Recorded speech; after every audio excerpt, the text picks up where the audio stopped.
वक्त था। गांव के ठीक बीच एक बड़ा सा तांबे का बर्तन रखा हुआ था, जिसके अंदर से बहुत ही अच्छी खुशबू आ रही थी। मीरा सुबह सुबह एक खाली बर्तन लेकर गांव के बीचों बीच खड़ी थी।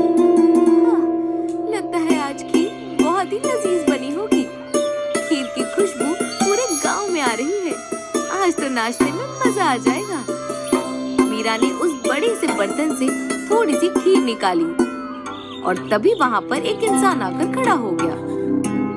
लगता है कोई मुसाफिर है, भूख लगी होगी। मीरा उस आदमी की ओर देखकर कहती है, इस बड़े से बर्तन के अंदर जितनी चाहे उतनी खीर निकाल लो और अपने पेट की आग शांत कर लो। यहाँ खीर के कोई पैसे नहीं लगते। उस आदमी की आंखों में चमक आ गई, मानो उसके मन की मुराद पूरी हो गई। मीरा खीर लेकर अपने घर की ओर चली गई। खीरपुर पहाड़ों और खेतों के बीच बसा एक मामूली सा गांव था।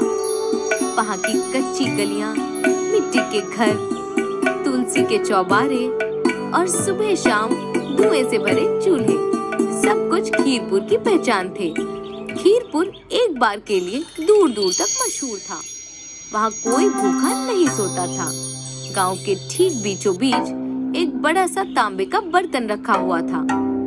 वो बर्तन बेहद पुराना था। हर सुबह सूरज उगने से पहले उसमें अपने आप गरम गरम खीर भर जाती थी। किसी ने उसे बनाते नहीं देखा था। ना आग जलती थी, ना दूध उबलता था, बस खीर आ जाती थी। मीरा खीर का नाश्ता करके कुछ वक्त के लिए अपने घर के बाहर आई ही थी कि तभी एक आदमी मुस्कुराता हुआ वहाँ आ पहुँचा। अरे चंदन, तुम शहर से कब लौटे? बस अभी अभी लौटा हूँ। मुझे याद है, तुम बहुत छोटे थे जब गांव छोड़कर मामा जी के यहाँ शहर रहने चले गए थे। देखो, मैंने तुम्हें पहचान लिया। चंदन मीरा के नजदीक आ गया और संजीदा स्वर में बोला, मीरा, मुझे तुमसे एक बहुत जरूरी बात करनी है। बताओ, कौन सी बात? मीरा, हमारे गांव के बीचों बीच एक बड़ा सा जो बर्तन रखा है, उसमें अचानक खीर कहाँ से आती है? मीरा एक गहरी सोच में डूब गई। उस बर्तन का रहस्य तो किसी को नहीं मालूम। गांव वाले बस इतना ही जानते हैं कि उसमें खीर केवल इसलिए आती है ताकि गांव में कोई भूखा ना रहे। चंदन की आंखों में लालच की परछाइयां तैरने लगी। चंदन धीमे स्वर में बोला, मीरा, शहर जाने के बाद मेरी सोच व्यापारियों जैसी हो गई है। मेरे पास एक योजना है। अगर तुम मेरा साथ दो तो हम दोनों मिलकर बहुत पैसा कमा सकते हैं, बहुत सारा पैसा। बताओ। देखो, उस बर्तन में खीर खुद ब खुद आती है। क्यों ना हम दूसरे गांव में खीर का ढाबा खोलें और इस खीर को वहाँ बेचें और हमें मुफ्त में खीर भी मिलेगी और हमें बहुत सारा पैसा भी मिलेगा। मीरा ये सुनकर चौंक गई। ऐसा करने की सोचना भी मत चंदन। वो खीर केवल इस वजह से आती है ताकि कोई भूखा ना सोए। इतना कहकर मीरा वहाँ से चली गई। लेकिन चंदन मुस्कुराते हुए अपने आप से बोला, लेकिन मैं तो खीर को निकालकर जरूर बेचूंगा। रात हुई और पूरा गांव जब सो गया तो चंदन चुपके से उस बर्तन के पास गया और पहली बार उसने वो देखा जो किसी और ने नहीं देखा था। तांबे का बर्तन रंग बिरंगी किरणों से जगमगा रहा था। उसके अंदर से हल्की सी भाप उठ रही थी और ताजा खीर धीरे धीरे टपक रही थी। चंदन की आंखें चमक उठी। अब से ये खीर गांव वाले या यात्री नहीं खाएंगे, इसे खाएंगे ग्राहक और वो इस खीर को खाने के बदले में मुझे देंगे पैसे। आहा, सुगंध तो बहुत अच्छी आ रही है। पहले 1-2 दिन तक तो पहले मैं ये खीर खाऊंगा, उसके बाद चोरी करके इसे बेचूंगा। चंदन ने चोरी चुपके कई घड़े भरकर खीर निकाल ली। अगली सुबह बर्तन खाली था। एक दिन बीत गया लेकिन खीर नहीं आई। गांव में मायूसी फैलने लगी। सादा खाना बनने लगा। मुसाफिर भूखे लौटने लगे। इधर चंदन अपने घड़े में रखी खीर को देख रहा था। हे भगवान, ये क्या हो गया? इतने जल्दी खीर खराब कैसे हो गई? ऐसे लग रहा है मुझसे बहुत बड़ी भूल हो गई हो। मुझे मीरा की बात मान लेनी चाहिए थी। तभी मीरा वहाँ आ पहुँची और तीखी आवाज में बोली, आज तक इस गांव में ऐसा कभी नहीं हुआ।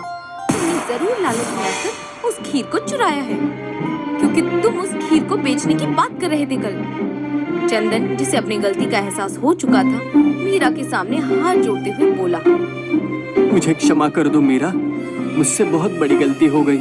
मीरा संजीदा स्वर में बोली, लेकिन अब क्या होगा? तुमने लालच की नीयत से उस खीर को चुराया। लगता है अब उस बर्तन में खीर कभी नहीं आएगी। हमारा गांव जो किसी को भी भूखा वापस नहीं जाने देता था, अब ये रिवाज हमेशा के लिए बदल जाएगी। चंदन की आंखों से आंसू बहने लगे। चंदन भरी हुई आवाज में बोला, गलती मेरी है मीरा, और मैं इसे सुधारूंगा भी। लेकिन तुम इसे कैसे सुधार सकते हो? रात में मैंने देखा था कि इस बर्तन के अंदर से रंग बिरंगी किरणें निकल रही थी। आज रात हम उस बर्तन पर नजर रखेंगे। जरूर इसमें कोई ऐसा रहस्य है जो हम नहीं जानते, लेकिन वो हमारे सामने खुलकर आएगा। उसी रात मीरा और चंदन खाली बर्तन के पास बैठ गए। अचानक बर्तन के अंदर से तेज रंग बिरंगी रोशनी फूट पड़ी। जैसे ही दोनों ने अंदर झांका, वो खिंचते चले गए। जब उनकी आंख खुली तो वो किसी और ही दुनिया में थे। चारों ओर ईंट से बनी सड़कें थी, काजू के घर, पिस्ता और बादाम के बर्तन। वहाँ के लोग इंसानी आकार के थे, मगर उनके चेहरे खीर जैसे, दूधिया, सफेद, शांत और उजले थे। ये असली खीर का गांव था। चंदन हैरान रह गया और हैरानी में बोला, ये क्या? हम तो उस बर्तन में झांक रहे थे और हम अचानक यहाँ पे आ गए। ये तो बिल्कुल दूसरी ही दुनिया लग रही है। जरा देखो मीरा, चारों तरफ काजू, बादाम और पिस्ते के घर बने लग रहे हैं। यहाँ तक कि बर्तन भी इन्हीं से बने हैं। और यहाँ के इंसानी चेहरे भी खीर जैसे, दूधिया और उजाले लग रहे हैं। तभी एक औरत उनके पास आ गई। उसकी आंखों में गहराई थी।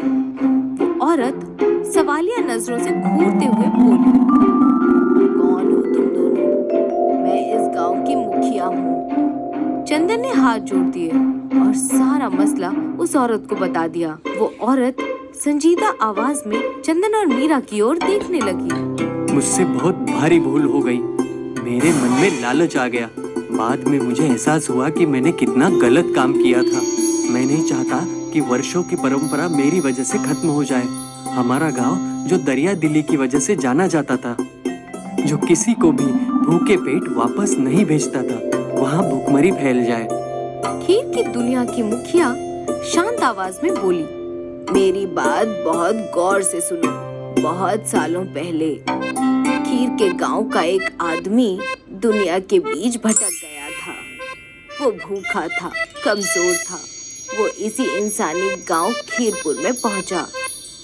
गांव वालों ने उसे कुछ नहीं पूछा, उसे बस खाना दिया। दूध, रोटी, जो भी था सब बांट लिया। उस आदमी की आंखें भर आईं। जाते वक्त उसने गांव के बीच एक बड़ा तांबे का बर्तन रखा और कहा, आज तुमने मेरी भूख मिटाई। इसके बदले मेरी दुनिया से इस बर्तन में रोज खीर आएगी। बस एक शर्त है, लालच मत करना। इतना कहकर वो औरत खामोश हो गई और फिर उसने चंदन की ओर देखा। चंदन, तुमने उस वादे को तोड़ा, मगर तुमने अपनी गलती भी मानी है। मीरा और चंदन ने हाथ जोड़ लिए। ठीक है, इस बार माफ कर देती हूँ, मगर याद रखना, खीर तोहफा है, कारोबार नहीं। अगले ही पल दोनों फिर उसी तांबे के बर्तन के बाहर थे। सुबह हुई, बर्तन फिर से खीर से भरा हुआ था।